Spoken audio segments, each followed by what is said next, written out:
Unapa H lalrin oma lalpa fakle choy moy na saturin lalpa isuam hin kan lo somanga unapa mari na hi tuntrum kan zaya kan selek zinga zaina hun voi thum kan pe a pek chan kan ne a unapa mari na pathian in amhan nakal tlanga thuthung fa temin oi tlei na ro pui zia hi zanina hian lom thu soina khan pa kan pelo na a abi takin zaina hun kan pe tam mani kan ngai lua kan ngai sanga ram thim rong bol nang kalila una pamarina lain kanin oi kya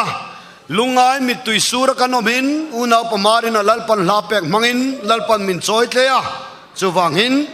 zanin a hian hun zaina hun thum kan pek chan hi kanan soi du deu khera pathian in talent tipung se tam takin mal som zel ro se amen lalpa isom ngalo some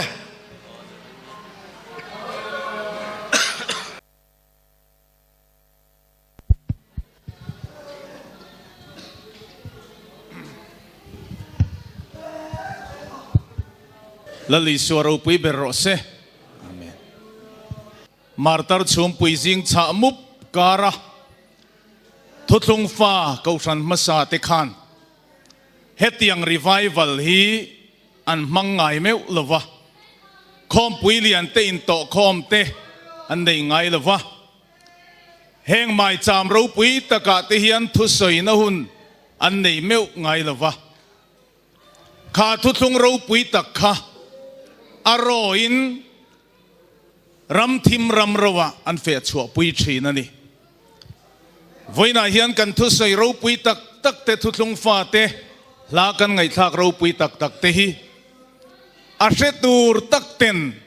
an hrelo hi ka ui thina chuwangin an hriat theina turin lalpan rong bol na thar ka ma hian min chhop aneya chu chu pulpit lang kalsan deva kholaya rong bol na hinna sataka tok turin lalpan min kovania ming thiang lim fakinom ro se sound system tha kain tuak meka kala in tuak nga theilawa ka nga thei hun huna zoram dung le wanga hian lalpan talen min pek mga rong bol turin ka kal chuak donani kan tir kauten na satakinan beya chung ten nunga chuan beive turin lalpan min kawani lali suam ming fakinom ro se in soi theina emolama min lo ngai sak lo kadua lalpan zai theina talen min pea mi ten ne na ka zai thina nga bazar lun laya te rangwa muala te zo khothara te champaya lungleya a kaduna na ka kalanga district ram written zong zong om to lo narama kakal donani tan chuan lalpan chumirong bol tur chuan zanina hian min ko ani ti thu hi kan sei du a hei thil pakhat in sei theina min lo ngai le lo bok don ani ti ka hriat awangin ka in sei in thlashung lova kum sang ni som ni pakhat kan Gospel Song Composer of the Year lelte awat pathian khongai nazara kadong ve lo maya engdang wang ma anilo pathian thuthung ka mangaya wang lalpan mi choi moi ve na ka ngai ani lali swaming fakinom ro se chung ming that na te chu chapo na nemo inti ro pui na nemo ni lovin kholaya pathian thuthung ro pui tak phur chuanan man kaduni chuwangin chung ro pui na choi moi na lalpan min pek te chu mari na hi thuthung fa thuthung a chilani ti min an hriat theina tura pho chua kaduni lali swaming fakinom ro se thuthung fa te la kanan sa akan lam lo hi ka ui thina chuwangin zanina lo lam vek turin lali swaming kan som du cheuni lalpan lamin pek te zinga min man sak em thin ne na la kan sa etika kol kula district poi de khom puya notice in the upc kalolu ma min zai tir trum te kha zanin chu ka ngai to chuka kalunga leng hle mai ser chi pa kum sang ni som pakhat kuma Aizolis district min lom lo truma kami truma ka sak te kha ka ngai to kira zan in hian hei ba kimi pui ma kalau zai to lo paltakin e kholaya ka zai to do na wangin zanin chu han sak kaduni laldang reng kan nei lo Nazareth Isu chau lo chu lali so ro pui berro se ne na la kan sa lo sange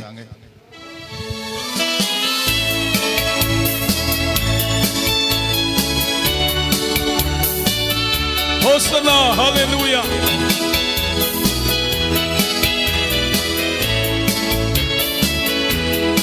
Harsat na tinreng nuay alengin unkir tagju alo ting me kani atutung vangazam ngay lo sipay huay sen teu setan swalal ram babulon pay zola indaw na puan sartarin kandinge lal kristal kan masway sele Sain kan puange nam tin chi tin da na chan chin cha swal bol lo ten mai na tui kurulu kan ron honge mi tin neta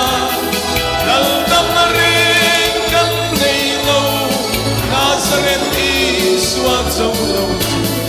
hallelujah ne la la kan sai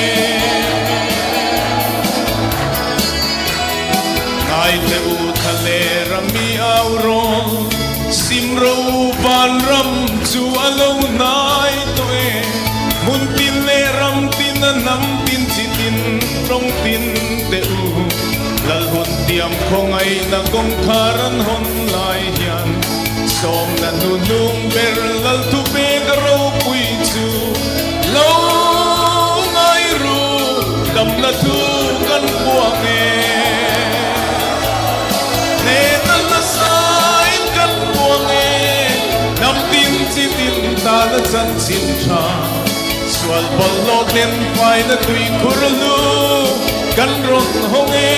mi tin te ta lal damareng kan nei lo Nazareth Isu chau lo chu hallelujah ne la la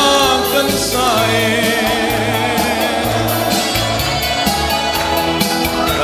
Suaming panganun na chan huam tutlung tiang lim buang tu te kan ni chan hai patsia le riang vai te kan nar ngai lo be carbon dai fi ma chong u naw mangai kan ni ko be din asian lo lim na turu kan nei ba na khian kan ming na chuam to e Hosanna ne la sain kan puange nam tin chi tin ta na chan chin cha swal bol no ten pai na tui kurlu kan ron honge mi tin te ta lal dam reng kan nei lo Nazareth Isu chau lo hallelujah ne la la kan sai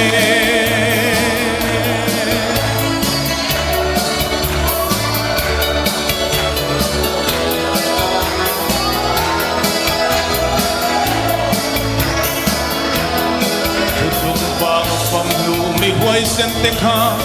an zam ngai lo sa kol le ral ma an ti sen tiang lim tham ral na le ram nge ya hian an dung thu la kal lai re lin lal thu thung pa ten swal na tui pon kara nun na thu kan puange kan zam lo ne la la kan sai Hosanna Hallelujah, amen. Hosanna, hallelujah. Lali suara pui beros.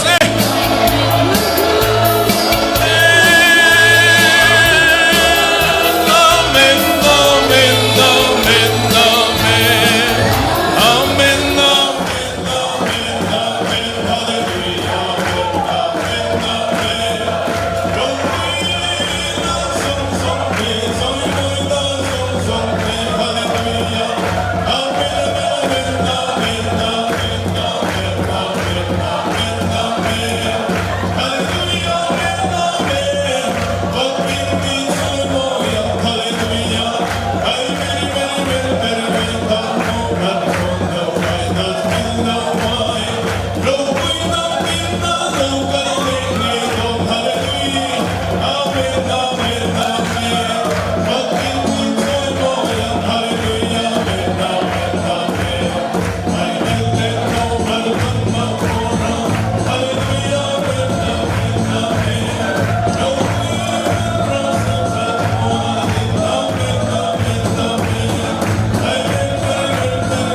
Hãy subscribe cho kênh Ghiền Mì Gõ để không bỏ lỡ